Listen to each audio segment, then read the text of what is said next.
Good evening, everyone. You're watching Awaz News. I'm Kubra Ali, and I'll be taking you to top news across Canada. Third suspect charged in North York, home invasion and carjacking investigation. 5 Canadians dead after small plane from Ontario crashes near Nashville. Boy 16 and girl 14 identified as pair fatally struck by UP Express train. Police release photos of 2 suspects wanted in TTC bus assault. Tim Hortons investigates Ontario man's defective coffee cups. Man passed out in car on Toronto area highway blew 4 times legal alcohol limit, police. Pilot uninjured after plane crashes into field north of Barrie, catches fire. Those were the headlines, and now let's look into the details. A pilot was uninjured after his plane crashed into field in a township north of Barrie Monday.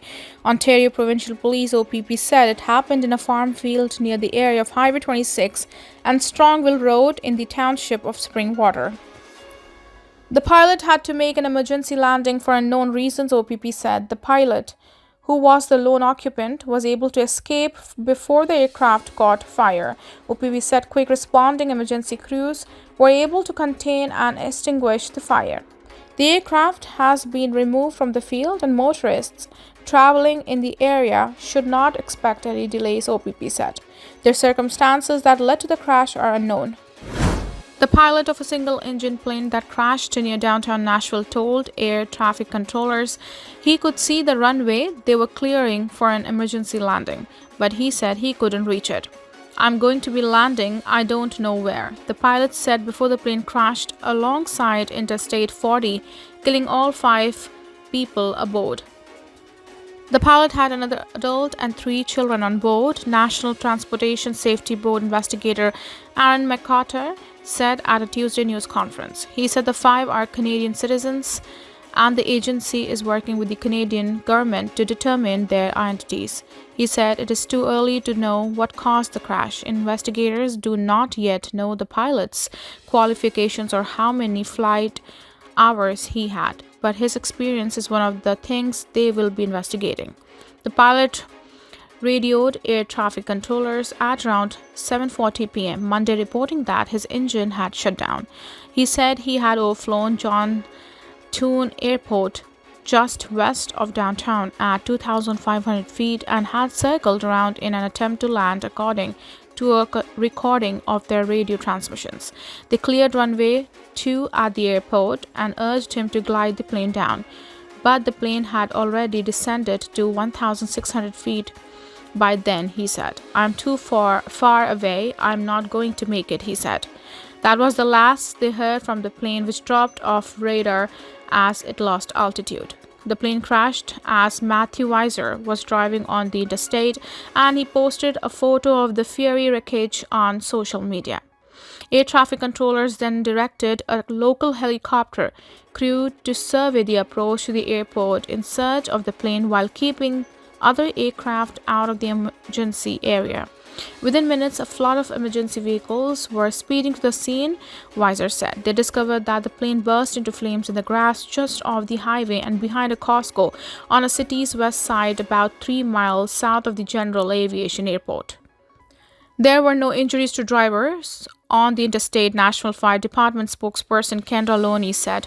Authorities said no vehicles or buildings on the ground were damaged. The Federal Aviation Administration and the National Transportation Safety Board are investigating. McCarter said they packed up the wreckage for transport to a facility in Springfield, Tennessee, where the plane will be reassembled. Investigators do not know why the pilot decided to circle the airport prior to the crash, he said.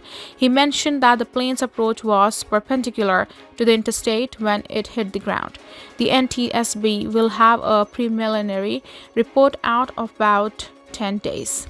The full report will take about 9 months. Associated Press contributors include Sarah Brumfield in Silver Spring, Maryland, and Julie Walker in New York. The 2 people fatally struck by UP Express train Monday evening were a 16-year-old boy and 14-year-old girl. Toronto police confirmed Tuesday, though it's not clear why they were on the tracks. That's part of the investigation. We won't be speaking to that at all At this point, Inspector Kerry Fernandez told reporters in an update Tuesday morning. However, she said the train was packed with over 200 passengers at the time, and police are appealing to anyone with the information about what happened to come forward. The teens were struck by a westbound train on the tracks near Western Road and Eglinton Avenue West at around 10 p.m. Police received a call about a person struck by a train, and 2 people were pronounced dead at the scene when first responders arrived. Fernandez said Tuesday that their families have been notified. Police are not releasing their identities or disclosing their exact relationship. Martin Gallagher, Chief Operating Officer of Go Transit, spoke alongside Fernandez Tuesday and echoed that message. Our message is the same message that we always give, which is please, we implore people to stay away from live train tracks. This location is between stations, it's not at the station. Please do not cross open railway lines, Gallagher said.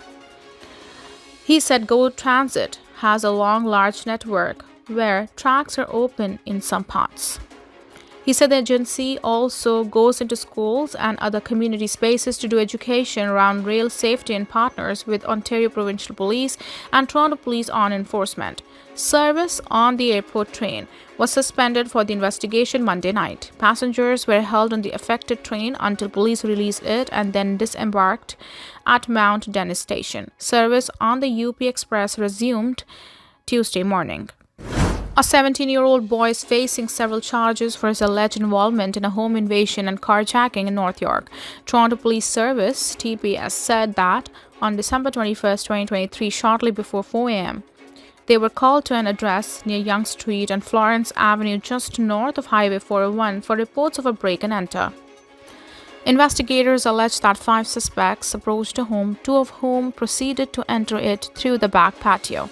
The suspects then allegedly demanded that the victim hand over their keys and threatened them with a can of pepper spray, said TPS, before fleeing the scene in the victim's vehicle.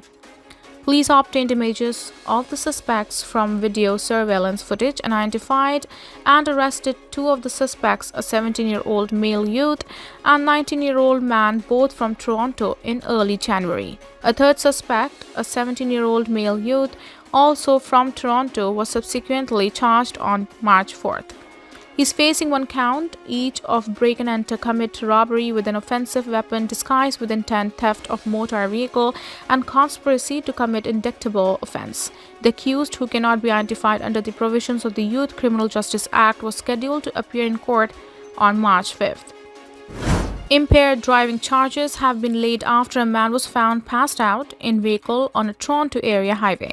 According to Ontario Provincial Police, a vehicle was spotted driving on a rim in the early hours of Tuesday morning. The driver pulled over on Highway 427 near Burnham Top Road before passing out in the car, police allege.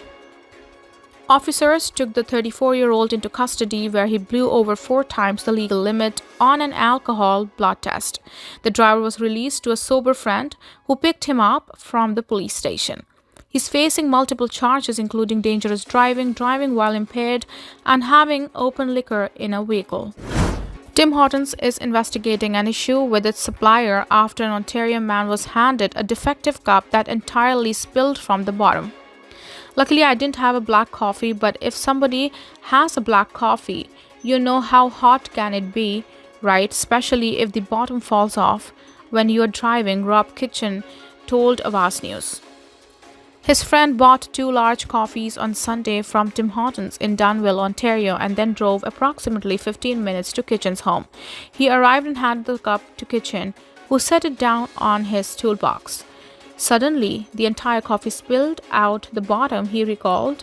It was like a pool. The whole cup was just empty. Kitchen said he looked over at his friend and saw the same thing had happened to his cup. Images of the 2 cups show the bottom split from the rest of the cup, which appears heavily deteriorated.